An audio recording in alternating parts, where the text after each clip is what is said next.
설 명절 잘 보내셨습니까? 네, 성도님의 얼굴을 뵈니까 잘 보내신 것 같습니다. 좀 밝아지시고 보름달만큼 환해지신 것 같습니다. 올 한 해도 주님 안에서 복을 받아 형통한 삶을 누리시는 성도님들이 다 되시기를 바랍니다. 이번 설 연휴에도 많은 사람들이 이동을 했습니다. 작년에 비해서 훨씬 더 많은 사람들이 이동을 했다라고 그렇게 통계를 내고 있습니다.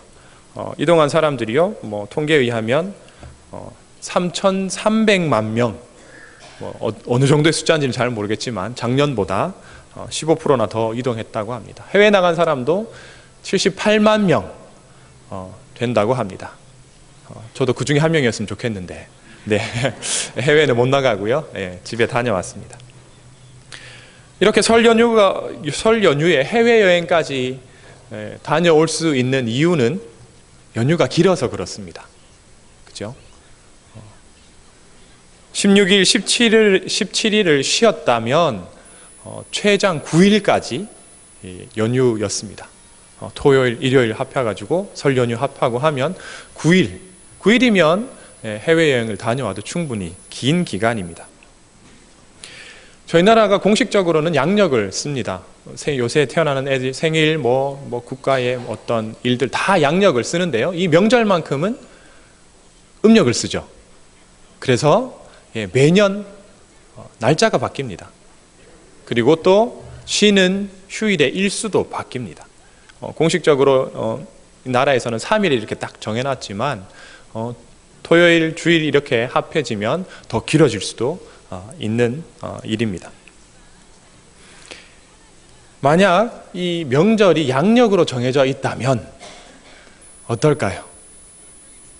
정해진 딱 3일밖에 쉴 수가 없습니다. 그것도 요일도 딱 정해져 있고, 그러면 다른 큰 일들을 계획하기는 쉽겠지만 더 놀아서 즐겁고 기쁜 그런 즐거움은 좀 사라질 것 같은 생각이 듭니다. 참고로 올해 추석은 토, 일, 월 딱 3일 쉽니다. 대체 공휴일 한다면 화요일까지 쉬겠지만 딱 3일입니다. 딱 정해져서 이렇게 딱 정확하게 쉬는 것도 좋지만 음력이라서 매년 한 해 바뀌고 일수도 바뀌고 변화가 있는 것도 나름대로 재미가 있고 좋은 것 같습니다. 이 사람들은 인생에 대해서 많은 정의를 내립니다. 1964년 영화 다 보셨는지 모르겠지만 맨발의 청춘이라는 영화의 주제곡이 있습니다. 하숙생이라는 주제곡에서 최희준 씨가 불렀는데요. 거기서 인생을 이렇게 정의합니다. 인생은 역시 좀 나이가 있으신 분들은 잘 아시는군요. 2절 가면 인생은 벌거숭이, 이렇게 정의를 내립니다. 또 이진관 씨가 부른 노래가 있습니다. 인생은 미완성. 인생은 미완성이다. 어떤 의미에서 그런지는 모르겠지만 그렇게 정의를 하고 있습니다. 이외에도 인생에 대해서 많은 정의들을 내리고 있습니다. 인생은 도전이다. 인생은 선물이다. 인생은 비극이다. 아주 다양한 많은 인생에 대한 정의들이 있지만 저는 오늘 이 주보에 나와 있는 제목대로 인생은 윷놀이다.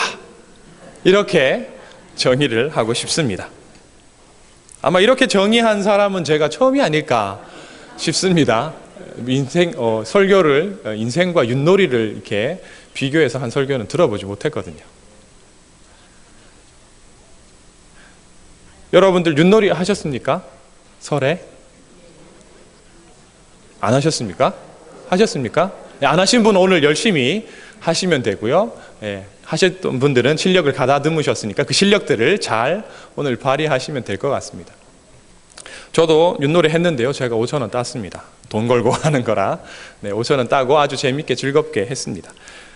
설이라고 하면 많은 놀이들이 있지만 그 중에서도 제일 대중적으로 하고 또 재밌는 놀이가 아마 윷놀이가 아닐까 싶습니다. 연날리기, 널뛰기, 제기차기 이런 건 있지만 나이가 좀 있고 또 몸이 불편하면 다 할 수 없는 놀이지만 윷놀이는 이게 이것만 던질 수 있으면 다 누구나 할 수 있는, 남녀노소가 즐길 수 있는 그런 놀이가 윷놀이라고 할 수 있습니다.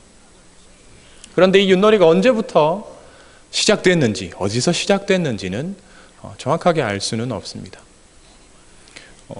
중국에서 이 오래된 문헌을 찾아보니까 우리나라에는 백제 시대 때 저포와 악사 같은 그런 놀이가 있었다라고 기록되어 있습니다. 저포와 악사라는 것은 중국의 놀이인데 그런 놀이와 비슷한 놀이가 백제에 있었다, 그렇게 이야기를 하고 있습니다. 또 어떤 사람들은 이 윷놀이가 부여에서 시작되었는데 이 관직명에 따라서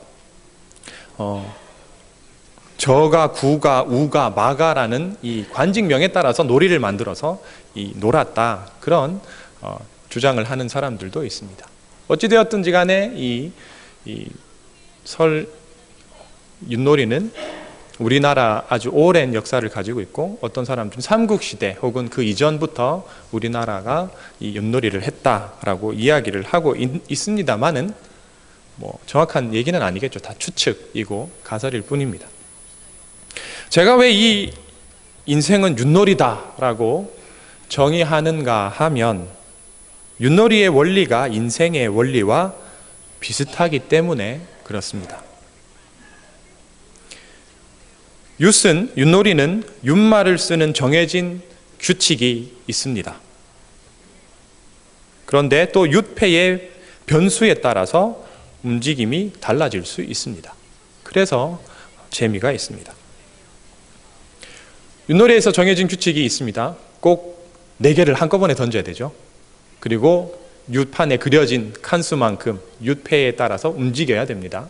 그리고 시작이 있고 끝이 있습니다. 그런 정해진 규칙들이 몇 가지가 있습니다. 그런데 그 외에 나머지 것들, 어떻게 시작하는지, 도로 시작하는지, 개로 시작하는지, 아니면 빗도로 시작하는지, 그것들은 정해져 있지 않습니다. 그리고 또 가는 길도 정해져 있지 않습니다. 어디로 가든지 윷패에 따라서 이렇게 갈 수도 있고 저렇게 갈 수도 있고, 또 끝나는 것도 정해져 있지 않습니다. 물론 윷판에서 끝점이 있긴 하지만 윷으로 끝날지 도로 끝날지 뭐로 끝날지 아무 정해져 있지 않습니다. 윷놀이를 할 때 대부분 사람들이 이렇게 외칩니다. 뭐라고 외칩니까? 던질 때 뭐야, 혹은 유치야, 혹은 뭐 한살이, 뭐 이렇게 해서 던지죠. 왜 그렇게 얘기합니까? 정해진 이 말판을 빨리 가기 위해서 그렇습니다. 모가 나오면 5칸을 가니까, 윷이 나오면 4칸을 가고 한 번 더 던질 수 있으니까 빨리 윷판을 돌아서 이 게임을 이기기 위해서 큰 윷패가 나오기를 기대하면서 뭐야, 유치야 이렇게 이야기하면서 던집니다. 말 하나가 4개, 보통 4개 하지만 말 하나가 제일 빨리 날 수 있는 방법이 있습니다. 여러분도 잘 알듯이 뭐로 갔다가 걸러 갔다가 한 방에 날려면 유치나 뭐로 나면 이렇게 해가지고 뭐 이렇게 놓는 말의 순서가 정해져 있지 않다면, 순서를 바꿀 수 있다면 모, 윷, 걸 이렇게 하면 한 방에도 다 날 수 있는 그런 길이 있습니다. 그런데요, 3번 던져서, 물론 3번은 던져야 되겠죠. 근데 3번 던져서 나는 다른 방법도 있습니다. 물론 3번의 기회가 있어야 되지만 도로 갔다가 뒤도로 갔다가 도로 하면 한 개가 납니다. 물론 기회는 다르죠. 3번을 거쳐야지 그렇게 되지만 말이 한 말이 날 수 있는 방법은 아주 다양하게 많이 있습니다. 그 얘기를 하고 싶은 겁니다. 이처럼 윷놀이 안에는 정해진 규칙 속에서 다양한 변수가 있기 때문에 결과를 예측할 수 없기 때문에 재미가 있다는 겁니다. 인생에도 정해진 규칙이 있긴 하지만 그 정해진 규칙 말고 다른 변수들이 있기 때문에 인생은 윷놀이와 같다, 이렇게 말씀을 드립니다. 오늘 말씀에 돌아가서요, 말씀을 보면요, 인생에 정해진 규칙과 변수가 언급되어 있습니다. 인생에서 정해진 것은 구절, 하반절에 보시면 평생의 해 아래에서 수고한다 라는 말씀이 있습니다. 그리고 10절에 보시면 네가 장차 들어갈 수월이라는 말씀이 있습니다. 정리하면 인생에는 평생 수고가 있고 그리고 죽음으로 끝난다는 불변의 규칙이 있다라는 것입니다. 이는 윷놀이에서 윷패가 나온 만큼 윷판에 그려진 정해진 길을 따라서 가야 하고 모든 말이 나면 윷놀이가 끝난다라는 그런 정해진 규칙과도 같습니다. 그러나 또 한편으로는 인생은 모두가 똑같은 길을 가는 것은 아닙니다. 또한 우리의 예상을 빗나가게 하는 변수들이 있다라고 이야기하고 있습니다. 오늘 말씀에서는 그 변수를 재앙이다 그렇게 이야기하고 있습니다. 12절에 보시면 재앙이다, 재난이다 이렇게 이야기를 하고 있습니다. 그것이 호련히 혹은 갑자기 임하기 때문에 대비할 수 없다. 그래서 발이 빠르다고 다름질해서 우승하는 것도 아니고 힘이 세다고 싸움에서 이기는 것도 아니며 지혜가 있다고 먹을 것이 생기는 것도 아니고 슬기롭다고 돈을 모으는 것도 아니며 아는 것이 많다고 총애를 받는 것도 아니고 뭐를 했다고 그래서 윷놀이에서 이기는 것도 아니죠. 네. 변수가 있기 때문에 그렇습니다. 그러면 우리는 인생을 어떻게 살아가야 할 거예요? 정해진 규칙, 우리 인생 안에는 수고와 또 죽음이라는 규칙이 있고 또 다양한 변수들이 있는 이 우리의 삶을 어떻게 살아가야 하는 것일까? 거기에 대한 답을 오늘 본문에서 찾고자 합니다. 첫 번째로 오늘 본문에서 우리가 어떻게 살아가야 하는가에 대해서 이야기를 하고 있는데 그 첫 번째는요, 윷놀이의 규칙이 정해지면 그것을 받아들이는 것처럼 우리의 인생이 수고로 가득하고 다양한 변수가 있고 죽음으로 끝난다는 사실을 받아들이는 자세가 필요합니다. 인간으로서는 바꿀 수 없는 규칙들, 내가 죽지 않을 거야, 나 고생 좀 안 하고 살래 하고 그것들을 바꾸려고 하는 순간 불행해집니다. 그것들은 인간으로서는 절대 바꿀 수 없는 것들입니다. 우리는 유한한 존재이며 이 땅에서는 진정한 쉼이 없다라는 것을 받아들여야 합니다. 두 번째로는 우리에게 있는 것을 즐길 줄 아는 마음이 있어야 합니다. 오늘 말씀해 보면 우리에게 있는 것을 이렇게 얘기합니다. 음식물, 7절에 있죠. 포도주가 있습니다. 그리고 8절에 보면 의복이 있고요. 그 다음에 향기름이 있습니다. 그런 것들, 그리고 또 9절에 보시면 사랑하는 아내가 있습니다. 우리에게 있는 것들을 즐겨야 한다. 그것들을 가지고 기뻐해야 한다라고 오늘 말씀에서 이야기를 하고 있습니다. 나에게 없는 것을 보면서 불행하기보다는 있는 것을 즐기고 기뻐하라 라고 오늘 말씀에서 말하고 있습니다. 그리고 마지막으로 이것들을 주시는 분이 하나님이다 라는 것을 인정해야 합니다. 첫 번째, 두 번째 말하는 것들은 믿지 않는 사람들도 다 알고 또 많은 사람들이 그렇게 생각하고 그렇게 살아가고 있습니다. 하지만 세 번째, 이 모든 것들을 주시는 분, 수고도 주시고 죽음도 주시고 아내도 주시고 음식물도 주시고 포도주도 주시는 분은 하나님이다라는 것을 받아들일 수 있는 사람은 오직 믿음을 가진 사람밖에 없습니다. 그런데 가만히 따져보면요, 결국에는 하나님을 받아들이고 인정하는 것, 그것이 바로 우리가 이 땅에서 잘 살아가는 근본 비결입니다. 하나님이 주시지 않으면 우리 손에는 아무것도 없을 것이고 하나님이 허락하신 수고와 죽음을 받아들이지 못하면 이 세상은 불합리하고 고통스럽고 슬픔뿐인 곳이 됩니다. 그런 곳에서 어떻게 잘 살 수 있겠습니까? 어떻게 행복할 수가 있겠습니까? 오늘 하루가 우리에게 주어졌습니다. 그리고 오늘 예배 후에는 윷놀이가 있습니다. 설명절을 맞아서 서로 얼굴을 보며 성도들과 함께 교제하고 즐거운 시간을 보내기 위해서 윷놀이를 합니다. 그런데 승부에 집착하다 보면 교회에서 윷놀이를 하는 목적을 상실하게 됩니다. 상금은 윷놀이를 더 재미있게 하려는 하나의 수단이지 목표가 아닙니다. 여러분, 왜 윷놀이 한다고요? 교회에서 오늘? 왜 윷놀이를 한다고요?